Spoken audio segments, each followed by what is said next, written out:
Ya, selamat siang karena saya Rayana Narendra dari LH65 dan saya akan menjelaskan tugas saya yaitu analisis penyimpanan barang berbahaya di atau dangerous goods. Bahwa berdasarkan putusan nomor 57 pidana khusus 2017 PNR, terpidana H. Mujahir Hussein menyimpan dan menjual barang berbahaya berupa merkuri. Dan adapun merkuri tersebut disimpan dalam kemasan 1 on, setengah on, dan 80 gram yang kemudian terdakwa simpan dalam wadah plastik dan diserahkan kepada saksi Amri Bahwa untuk disimpan di bagasi motor Yamaha. Selain itu, ada sebanyak 22 botol yang tersimpan di dalam bagasi mobil Fortuner yang dimiliki terdakwa dan 9 kantong kecil yang tersimpan di dalam bagasi motor Yamaha Pink yang dimiliki oleh Ismail Lapata berdasarkan data pada TNKB. Pelaku tersebut diketahui tidak memiliki izin untuk menyimpan merkuri yang tergolong dalam barang berbahaya. Berdasarkan latar belakang tersebut di atas, maka terdapat permasalahan hukum sebagai berikut. Apakah syarat yang diperlukan untuk menyimpan barang berbahaya dan beracun, dan bagaimana analisis kasus dalam putusan 57 ini sehubungannya dengan menyimpan barang berbahaya tanpa izin? Jika dilihat, maka ada syarat yang diperlukan untuk menyimpan barang berbahaya dan beracun. Syaratnya adalah bahwa yang dimaksud bahan berbahaya adalah bahan yang karena sifat atau konsentrasinya dan atau jumlahnya baik secara langsung maupun tidak langsung dapat mencemarkan atau merusak lingkungan hidup atau juga membahayakan lingkungan hidup, kesehatan, kelangsungan hidup manusia, serta hidup lainnya. Ini ditulis dalam pasal 1 ayat 1 PP 74 2001. Dan dangerous goods ini barang berbahaya adalah zat, bahan, atau benda yang berpotensi membahayakan kesehatan, harta, dan lingkungan hidup. Sebagaimana tercantum dalam International Maritime Dangerous Goods Code beserta perubahannya. Jadi yang disebut bahwa apa itu dangerous goods ada dalam 9 kategori, yaitu barang mudah meledak, yaitu bahan atau zat berbentuk padat, cair, maupun campuran yang dapat sendirinya mengalami reaksi kimia yang menghasilkan gas pada temperatur dengan tekanan yang cepat merusak lingkungan sekitar. Contoh adalah seperti mesiu, peluru, petasan, kembang api. Lalu di tempat lainnya ada gas yang termasuk mudah dalam kompresi. Gas ini dilarang karena gampang dan mudah terbakar atau juga bisa merupakan gas beracun. Lalu cairan yang mudah terbakar seperti bensin yang tidak boleh panas. Padatan yang mudah terbakar merupakan zat padat yang mudah terbakar bila bersinggungan dengan air atau pancaran gas dalam sekitar menimbulkan kebakaran, seperti karbit. Lalu ada bahan oksidasi seperti kalium klorat dan kalium permanganat juga asam nitrat terkait. Hal ini yang lebih kepada kimia chemical. Lalu ada bahan beracun dan menular seperti zat padat atau cair yang bila dihirup akan ditelan untuk menyebabkan kematian. Barang-barang yang mengandung racun yang merupakan bahan dan formulasi yang dapat menyebabkan kerusakan kesehatan akut dan kronis dan bahkan kematian. Lalu ada barang yang sangat radioaktif dan bahan korosif.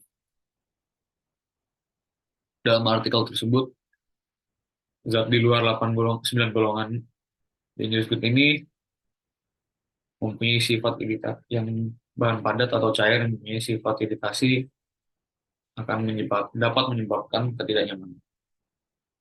Setiap orang yang memproduksi B3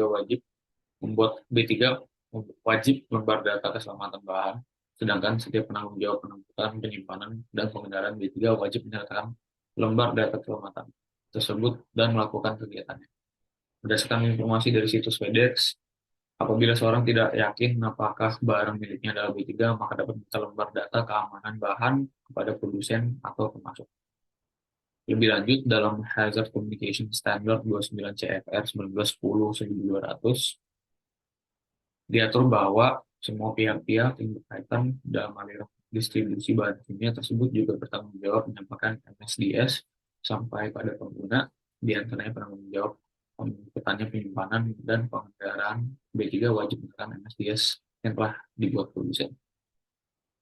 Berikut merupakan kriteria gudang yang tepat untuk menyimpan bahan kimia, tidak berdekatan dengan bangunan lain ataupun iman penduduk, atau memiliki sirkulasi udara yang baik, dan juga memiliki pengendali suhu dan bebas dari sumber api.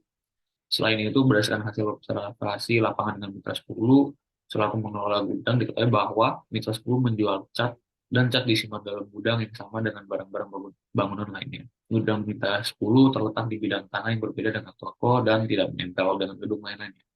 Gudang tidak memiliki izin tertentu untuk menyimpan cat atau bahan-bahan proyek lainnya yang mengandung zat kimia dalam gudangnya. Dan oleh karena itu, berdasarkan hasil observasi lapangan dengan gudang 88, diketahui bahwa gudang 88 menyediakan penyimpanan B3 untuk cat yang akan diletakkan dalam gudang kimia. Gudang kimia tidak memiliki izin khusus dari otoritas tempat, namun penyimpanan lebih ketat dan terpisah dalam barang-barang lain. Dan oleh karena itu, berdasarkan dari hasil observasi Kementerian Perdagangan, diketahui bahwa berikut ketentuan gudang penyimpanan B3 belum diatur dalam peraturan Menteri Perdagangan, dan sejauh ini kalau mengacu kepada distributor hanya wajib TDG.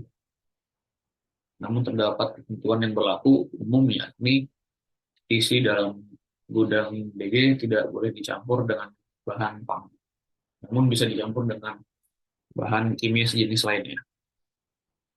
Hasil observasi lapangan DPMP TSP DKI Jakarta diketahui bahwa UKL-UKL didaftarkan oleh perusahaan untuk setiap lokasi proyeknya. Karena itu, satu perusahaan bisa memiliki beberapa UKL-UKL tergantung berapa banyak proyek yang dimilikinya. Analisa pada kasus tersebut adalah Keputusan tersebut adalah berdasarkan analisis dan penjelasan mengenai ketentuan penyimpangan barang yang berbahaya pada dasarnya tidak diatur dalam ketentuan peraturan perundang-undangan, namun dalam perkara APO. Pelaku menyimpan barang berbahaya dalam hal ini adalah merkuri untuk dijual. Terhadap penyimpanan dan penjualan merkuri tanpa izin inilah yang merupakan perbuatan melawan hukum. Bahwa pelaku menyimpan merkuri yang telah pelaku kemas dalam beberapa bagian dan siap jual tersebut di dalam bagasi mobil dan bagasi sepeda motor dan diambil setiap kali ada pembeli yang hendak membeli merkuri tersebut. Di samping itu, pelaku tidak menjual secara bebas dan terbuka kepada siapa saja, melainkan hanya orang-orang tertentu yang dapat beli merkuri tersebut dari pelaku.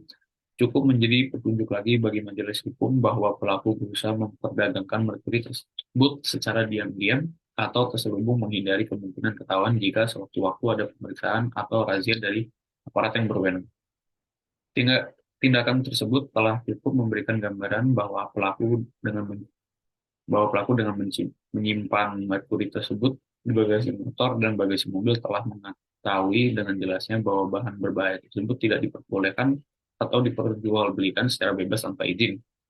Tapi pelaku sadar betul bahwa pelaku tidak memiliki izin untuk itu, padahal kegiatan tersebut pelaku jalani selama kurun waktu 3 tahun yang tentunya pelaku telah beroleh keuntungan atas perbuatan itu. Akibatnya, majelis hakim menjatuhkan putusan dengan menyatakan H. Mujahir Hussein terbukti secara sah bersalah atau atas penyimpanan dan penjualan barang berbahaya tanpa izin. Kesimpulannya adalah, berdasarkan uraian di atas, maka dapat disimpulkan bahwa baik berdasarkan peraturan perundang-undangan, praktik di lapangan dan praktik kementerian terkait penyimpan B3 dalam gudang tidak memiliki izin khusus. Namun terdapat beberapa hal yang perlu diperhatikan untuk menyimpan B3, seperti pemberian label bahaya, barang harus memiliki lembar data keselamatan, gudang memiliki sirkulasi udara yang baik, bebas, dan nyaman, dan gudang B3 tidak bisa menyimpan makanan. Juga gudang harus diwajibkan bahwa memiliki tanda daftar gudang TDG atau juga bekerja sama pengelola limbah B3 dan memiliki sistem tanggap darurat dan prosedur pengaman B3. Terima kasih, itu adalah presentasi saya.